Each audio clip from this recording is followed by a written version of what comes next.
popular media that problems are only in Africa, completely untrue. And let therefore my presentation be understood in that context. We are speaking about Africa because we are in Africa and because we are focusing on the continent of Africa. When I came in, the devotion also said that there are diseases in Africa. True, but there are diseases everywhere. So let it be understood in that context. That said, and you being theologians of the Christian extraction, let it also be understood before I make my contribution that Christianity is a very young religion. It is a post-Christ religion. And I invite those who are present here to read the book that I love, written by Desmond Mpilo Tutu, God is Not a Christian. And I believe that God is not a Christian. Christianity, from my theology, is a human construct created after Christ was assumed into heaven. Controversial. That is the standpoint from which I come. I profess Christianity, but I read all holy books.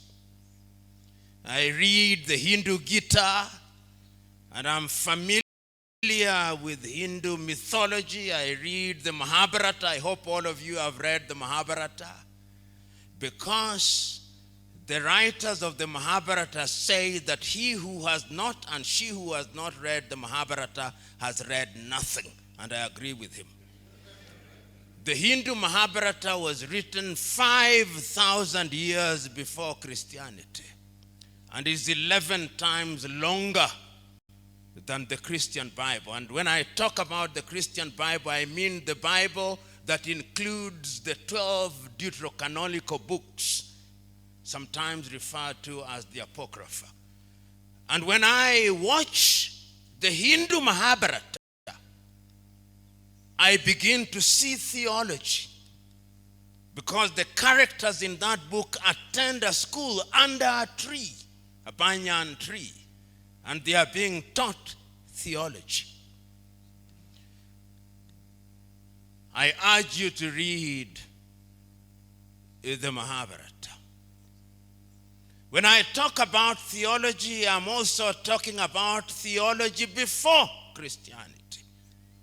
And many of you will have read the works of Socrates, the works of Plato, the works of Aristotle, from whom St. Thomas Aquinas borrows very heavily.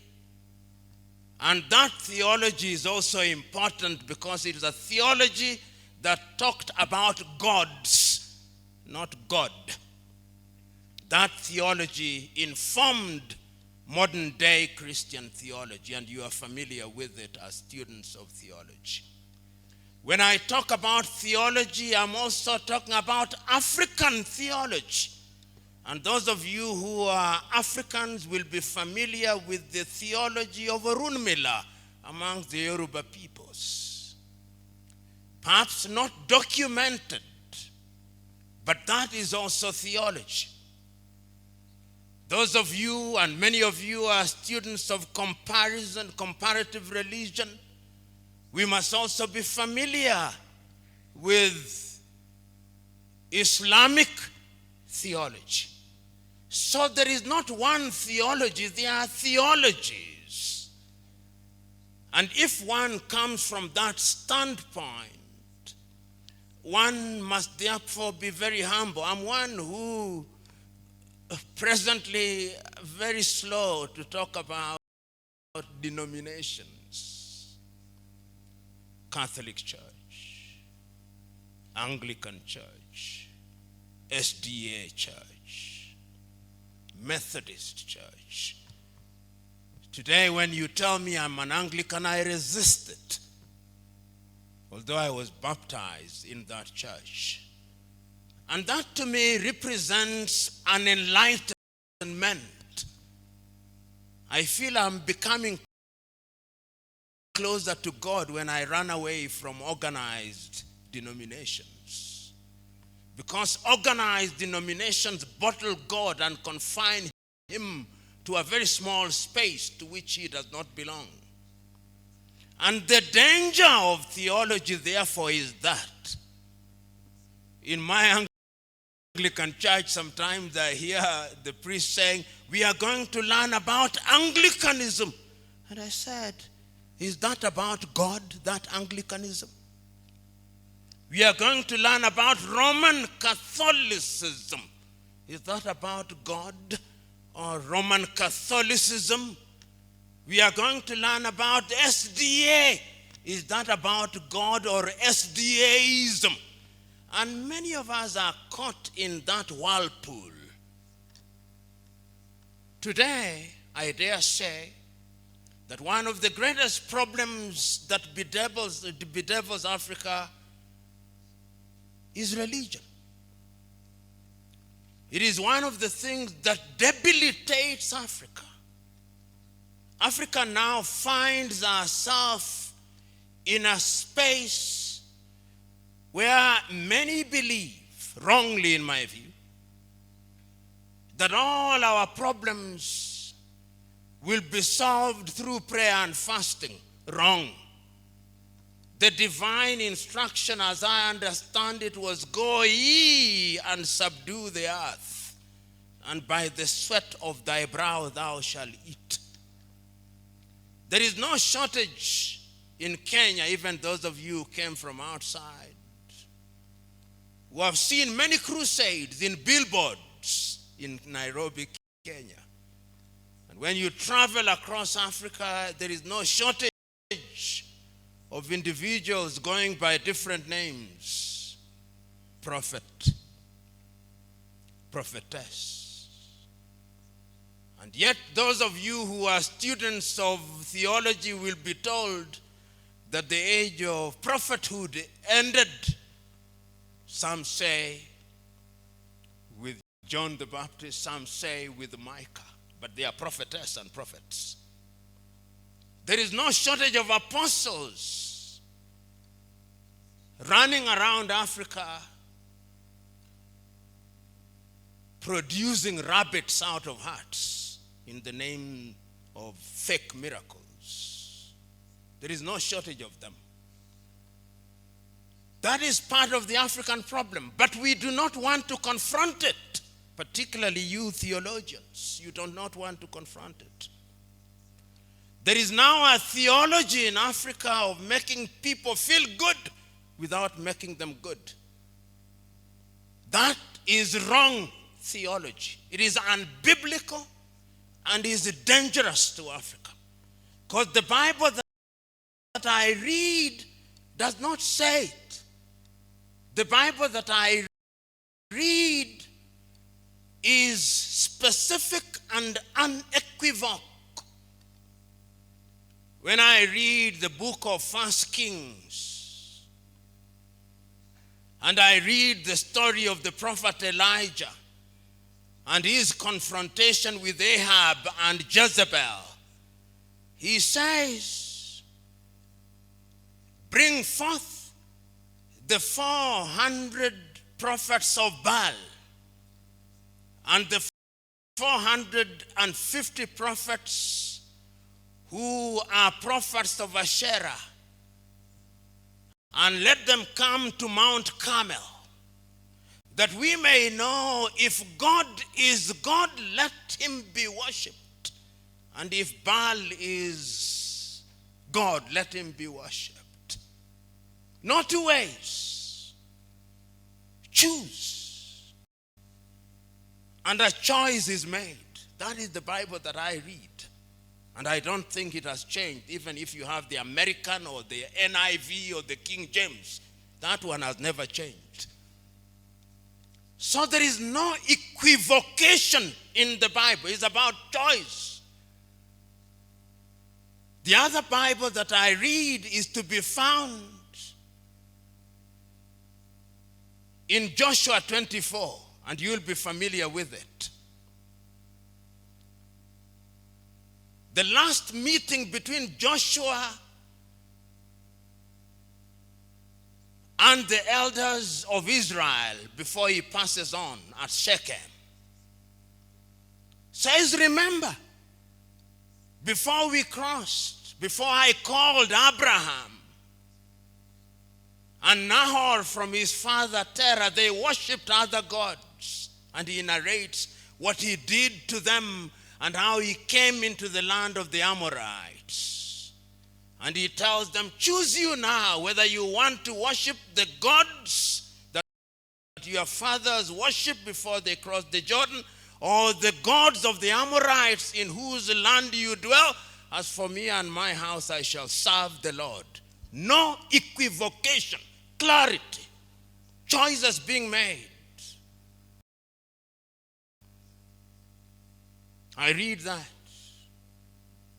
The Bible that I read also tells me in Matthew 24:24 that in the last days there'll be many Christs. They'll come, and they are coming now, many of them. They shall work wonders, and that they would even lead the very elect, but for divine intervention. That Bible I read, and I suspect you also read the same Bible. The Bible that I read in Paul's second letter to Timothy at 3 also tells me that in the last days there shall be a form of Christianity where people will be lovers of themselves, and they would cheat everybody just like Jannes and Jambres did to Moses in the desert. I read that Bible. I also read another Bible verse in the Bible, Romans 1:30, that people shall be lovers of themselves, and they will have committed all sins, and they manufacture new sins like LGBTQ. So nowadays I go to church and pastors are equivocating. My own church, I saw in England the clergy coming complete with a dog's collar, apologizing for people who are engaged in LGBTQ, saying that God loves them. Yes, he does, but God does not love sin. And the last time I checked, and the Bible has not been revised, one of the reasons why Sodom and Gomorrah was destroyed was because they engaged in those. So, when you ask me to talk about the role of theology and the problems bedeviling Africa, I'm situating my presentation in those biblical verses, which are clear and unequivocal. Africa and Africans, like all peoples, face numerous problems, and human beings face numerous problems. We seldom forget, but we must never forget that this continent and our people were enslaved. We must never forget that. You must never forget that 18 million Africans were taken from the eastern part of Africa into the Arab world, and men were castrated. You must never forget that. Because the effect of it is with us today. We must never forget that over 12 million Africans were taken to the Caribbean, taken to Europe and America. We must never forget that. We must never forget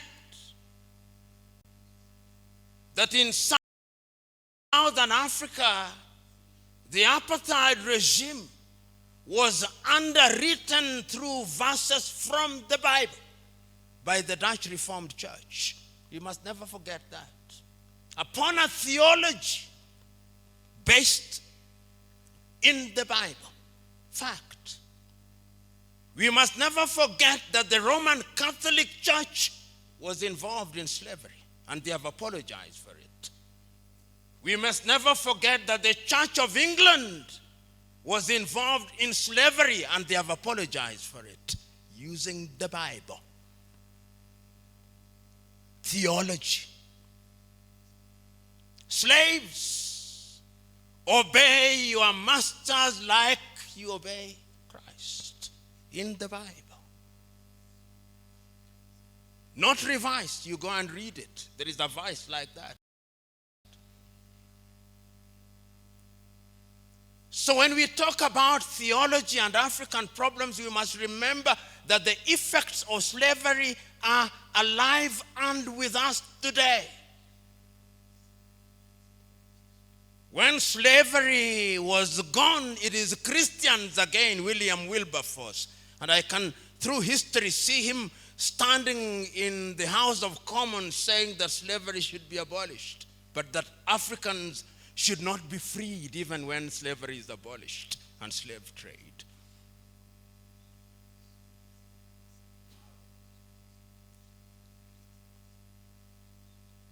After slavery, colonization came. And as I speak to you, Europeans sat in Berlin in 1884 and 1885 and divided Africa into spheres of influence. Africa was a hunting ground, divided amongst the British, the Italians, the Dutch, the French, the Belgians, the Germans. And today we are in this assembly. I'm using English language which was imposed on us. And those of you who come from English-speaking countries, you referred to as Anglophone. Those of you who come from French-speaking countries, you are referred to as Francophone. And those from Portuguese are referred to as Lusophone. Soon there'll be Sinophone. We don't speak Yoruba. I'm not speaking Yoruba. I'm not speaking Kiswahili. There is no Kiswahili interpreter here. There are only French and Portuguese and English. Part of the African problem. We are confused. When my friend resisted their being called a perfect Frenchman, I could understand his anger.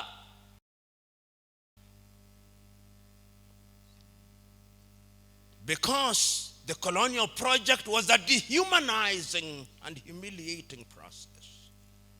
And religion and theology were at the heart of it. That is why when the European colonizer, we used to be taught in school that the flag followed the cross.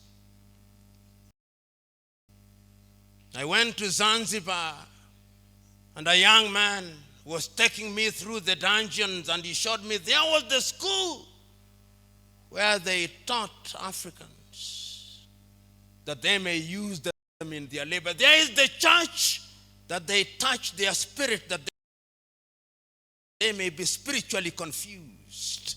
And there is the hostel where they treated them that they may use them as labor. I'd never heard such interpretation. That is why when theology came, we were told that in order to be a Christian, you must be John or James or Joel. You cannot be Taiwo, no. That is not a Christian name. Christian name must be John, Joseph. Who said it? Whose theology is it? Who said that in order to be a Christian, you must be John? Who said it? That is jaundiced theology. That is racist theology. Because when you want to change a person, you give him your name. Those of you who have watched Roots will know this.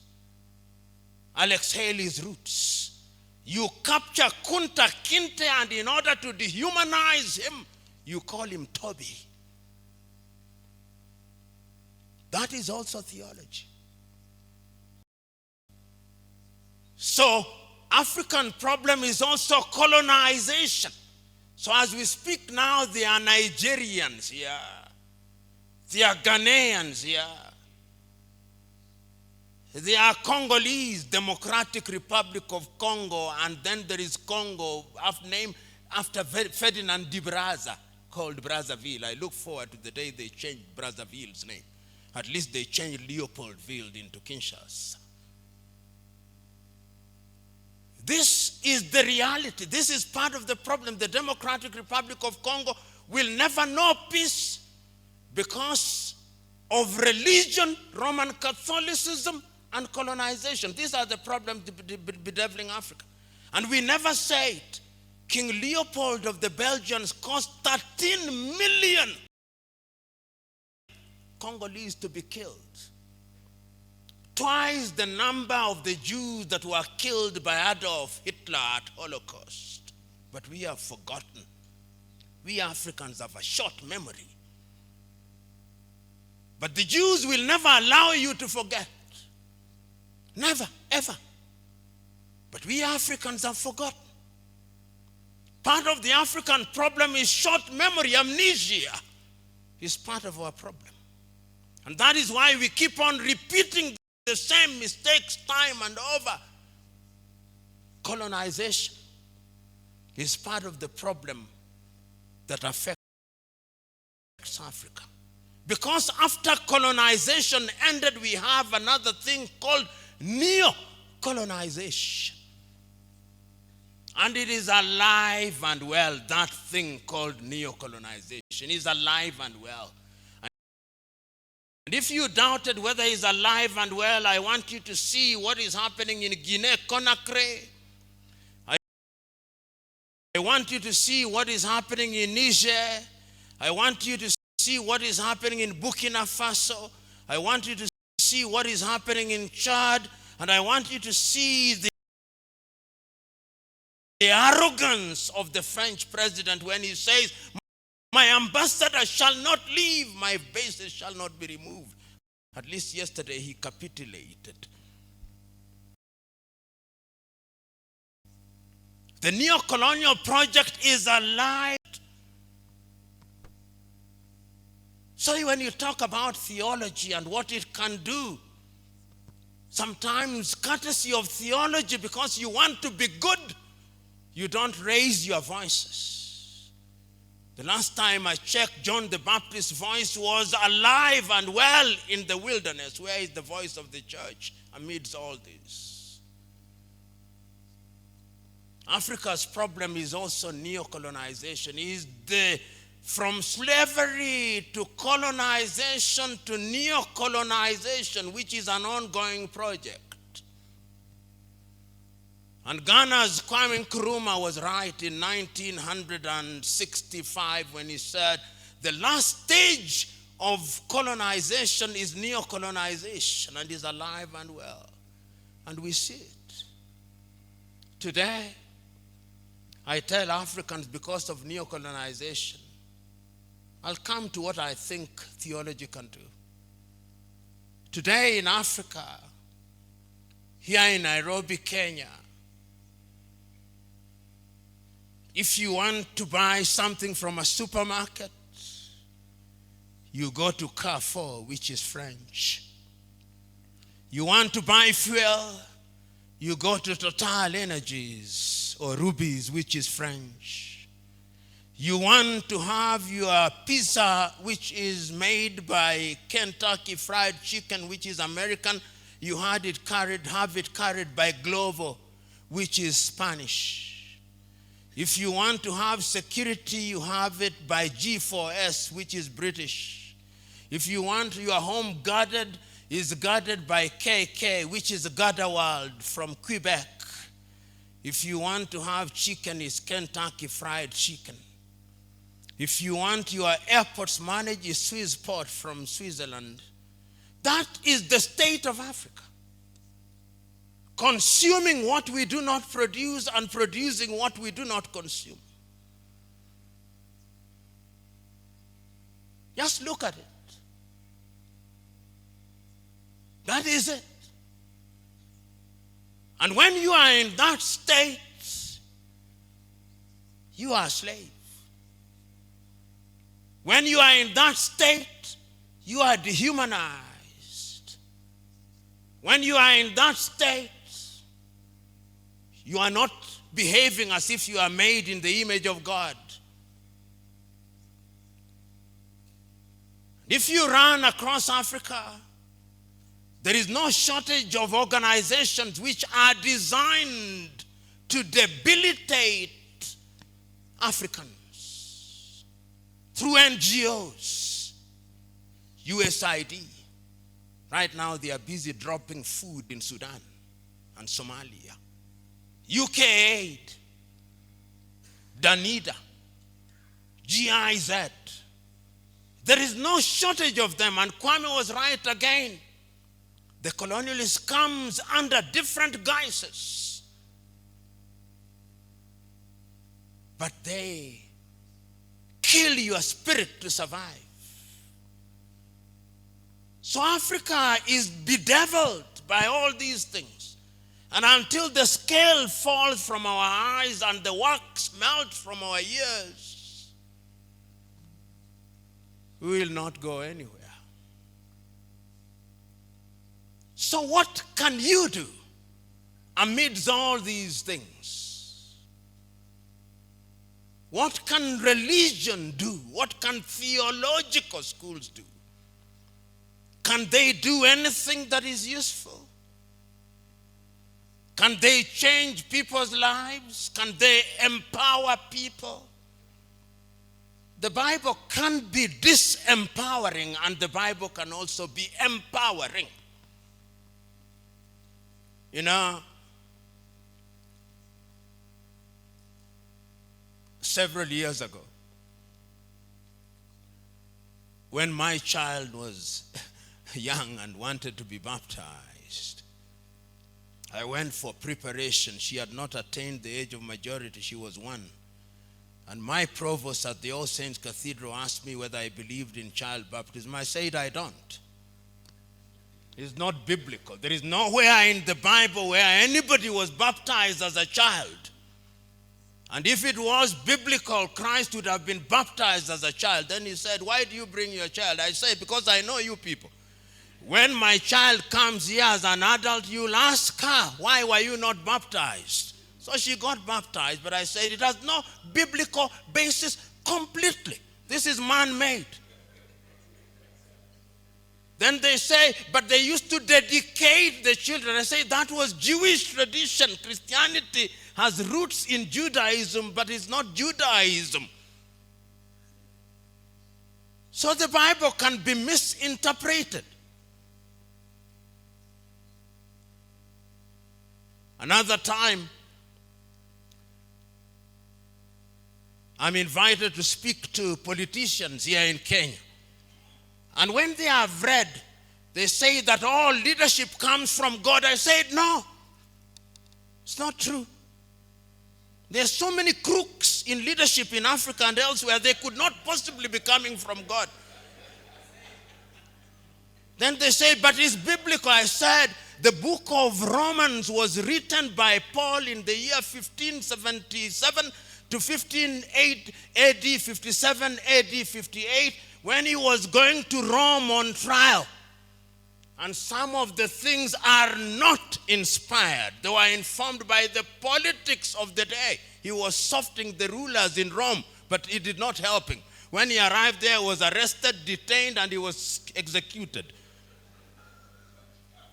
So it is not true that all these things are inspired. And if you read Rome and the book of Romans historically, you'll see that there are things that are Paul's own opinion. And you who are theologians may debate about it. I'm giving you these because I'm now coming to the theology of it. You may now know that there is a committee that is doing the rounds in Kenya, which is collecting views about religion and how religion should be regulated because of an incident called Shakahola. I appeared before them. And during my presentation, I made this statement, and the chairman almost jumped out of his seat.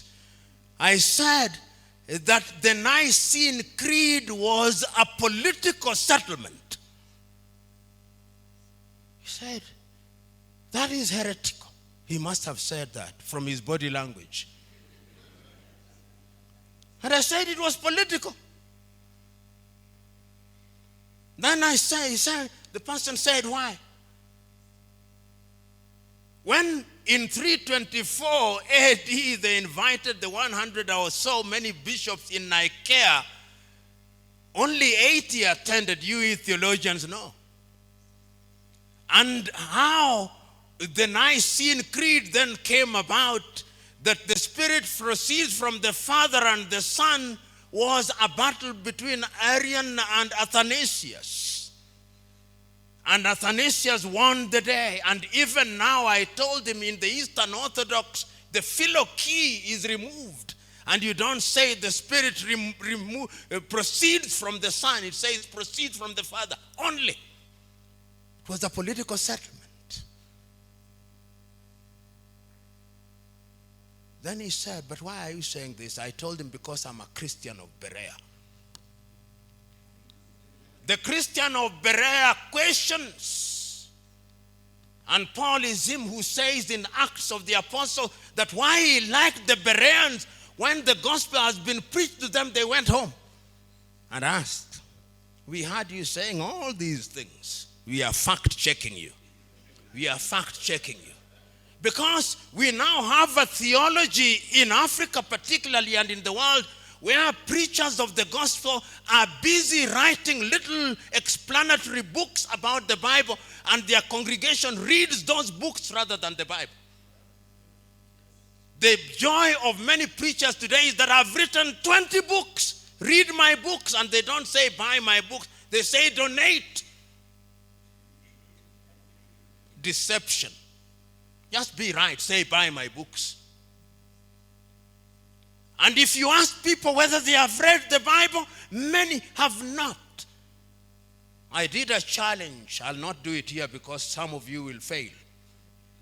I told in a congregation, I want you to recite to me the Lord's Prayer without referring to any book. Out of 10, only 2. Then I said, I want you to tell me the 10 commandments in the order in which they were given. Only 2. Only 2. But say what the pastor has said in his book about the last days, they can memorize everything. In the last days, Matthew 24:24, there shall be many Christs, and they shall mislead many, even the very elect. So the question is, with all these problems facing Africa, education, health, bad governance, and all these things, in Africa we have some of the lowest quality politicians. African countries say that they are democratic, they are kakistocratic. And kakistocracy is a government of the very worst. You are led by your very worst. That is kakistocracy. If you combine that with kleptocracy, which is a government of thieves, then you can see why Africa continued to punch below her weight. In all areas, we continue to do so. So that many Africans have now surrendered. What they are remaining with is prayer and fasting. Africans pray for what they can work for. That is not the divine instruction. Paul was still making tents. We must continue working. Faith and works. We have converted God into an operator of a lottery and a casino, where upon tithing, then you will get more. You say tithe and you will get more. That is why you have all these dangerous things that are now emerging even in Christianity. Extremism. We have had Shakahola, where people died here in Nairobi. I hope you've been told about 300 dead. And some are still being counted. In the olden days, not too long ago, when I was a young boy, you had the Reverend Jim Jones of Guyana, outside of Africa. The Branch Davidians in Texas, in Waco. And many of these fellows are running riot. And African theology has always been there in an attempt to interpret religion and Christianity in a manner in which is in conformity with African realities. We had the African independent churches here before independence. They are still there. They are trying to understand Christ. Because in Christ's mind, there are no Jews, no Gentiles, no men, no women. That is the Christian theology. No Jew, no Gentiles. Those of you who are from the Democratic Republic of Congo will know of Donna Beatrice, sometimes known as Kimpavita. And her theology, he was trying to make people understand Christ from a Congolese environment. If you have not read about Donna Beatrice or Kimpavita, go and read about her. She was burnt on the stakes by the colonialists, just like Jean d'Arc. Many of you who are from Congo will also remember Simon Kimbangu. In prison, died in 1951 in prison. Kimbangu was also trying to come with a theology that responded to African reality. I'm now trying to suggest to you that theology can be useful, but theology must be decolonized. If we don't decolonize theology, then we will continue to believe that the theology handed down to us is what is going to solve our problems. And permit me to be a little bit unsettling. You know, when you look at the Anglican Church, I understand how it was created. King Henry VIII wanted to annul his marriage with Catherine of Aragon in order to marry Anne Boleyn and establish the Church of England. And for it, St. Thomas More was executed. That is not a very good beginning. As we speak now, the head of the Anglican Church is the King of England. That is the titular head of the Anglican Church. Established. Now,